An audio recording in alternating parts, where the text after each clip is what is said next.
Hello दोस्तों। Germany में world war to के बाद पहली बार जो सरकार चुनी गई है, जिस पार्टी को चुना गया है, वो सबसे ज़्यादा कंजर्वेटिव पार्टी है। सबसे ज़्यादा उसका अपना एक देश के हिसाब से प्यार जर्मनी से है और दूसरों से बहुत खिलाफ है। इस पार्टी का नाम है द अल्टरनेटिव फॉर जर्मनी और इसके जो लीडर हैं फ्रेडरिक मैट्स या फ्रेडरिक मेर्च, ये जीत गए हैं। और जो जर्मन चांसलर थे ओलाफ शोल्ज, उन्होंने हार स्वीकार कर ली है और उन्होंने इस्तीफा भी देने की पेशकश कर दी है अपनी, और हो सकता है कुछ घंटों में वो अपना इस्तीफा दे भी दें। उसके बाद जो आगे चांसलर बनेंगे वो बनेंगे फ्रेडरिक मेर्च, और ये ऑल्टरनेटिव फॉर जर्मनी के लीडर हैं। हिटलर के बाद उनकी पार्टी या उस जैसी पार्टी अब आई है सत्ता में जर्मनी में। हालांकि इनको पूर्ण बहुमत नहीं है तो इनको चलानी पड़ेगी मिली जुली सरकार। अब वो सरकार कितना काम करती है ये देखने वाली बात है। हालांकि अटल बिहारी वाजपेयी ने एक बार बोला था कि मिली जुली सरकार चल रही है हमारे यहाँ, जहाँ लोग ना मिलते हैं ना जुलते हैं, पर सरकार का नाम है मिली जुली। तो सच्चाई यही है। बट देखना पड़ेगा फिर भी कि जर्मनी के ये जो फ्रेडरिक मेर्च साहब हैं, ये कितनी चला रहे सरकार, और क्या ये हिटलर की तरह ही नफरत करते हैं बाहर के बाहर के लोग। ये सरकार जो बनी है जर्मनी में, सबसे बड़ा संकट जो है वो विदेशी घुसपैठी है। और इसीलिए क्योंकि ये पार्टी को उठाती रही है काफी लंबे टाइम से कि जो घुसपैठिए हैं या तो वो लीगल तरीके से आए या फिर उनको आने से रोका जाए। जो same condition, same problem America में है, सेम प्रॉब्लम इंडिया में भी है। इंडिया में भी इतनी सोर्सेस को उठाया नहीं गया किसी ने, पर उठाना चाहिए। वही बाहर के देश के लोग अगर जबरदस्ती आके आपके मुल्क में रहेंगे और वो जॉब करेंगे, तो वो जो जॉब कर रहे हैं वो आपके किसी देश के बंदे को मिलनी चाहिए। वो जो भी काम कर रहा है, चाहे 500 रुपए का, चाहे 5 लाख रुपए का, वो काम मिलना चाहिए आपके देश के लोगों को। वो नहीं मिल पा रही है और वो इलीगल भी आ रहा है। इसका मतलब वो टैक्स पे वगैरह भी नहीं कर रहा है। तो जब उसकी 0% इन्वेस्टमेंट है अभी कंट्री में, तो किस हिसाब से पैसे ले रहा है और क्यों ले रहा है?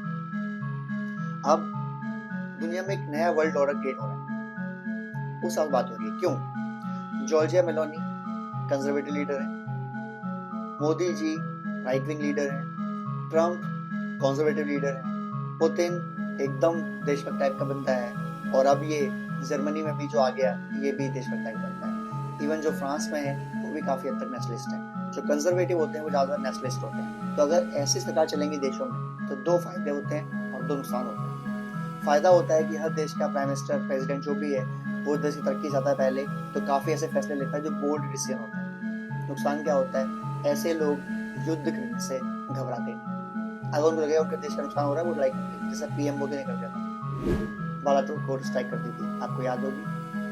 अगर कोई और देश का लीडर होता हमारा, नहीं करता।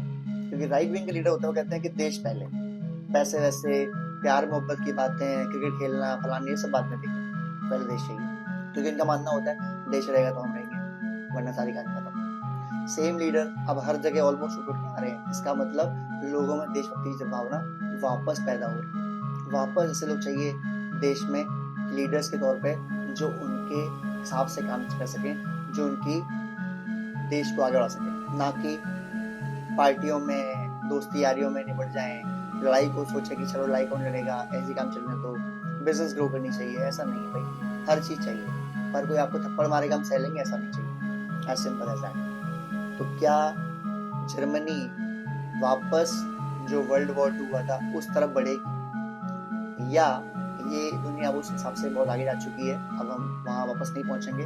क्या ऐसा होगा?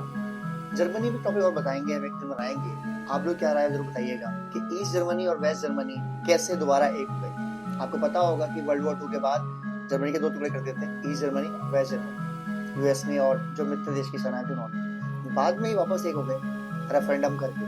क्या भारत में ऐसा पॉसिबल है? क्या भारत पाकिस्तान, भारत बांग्लादेश, भारत पीओके, क्या हम ऐसा कर सकते हैं क्या कि वोटिंग करें और लोग मिलकर आपस में एडजस्ट कर लें और रहें?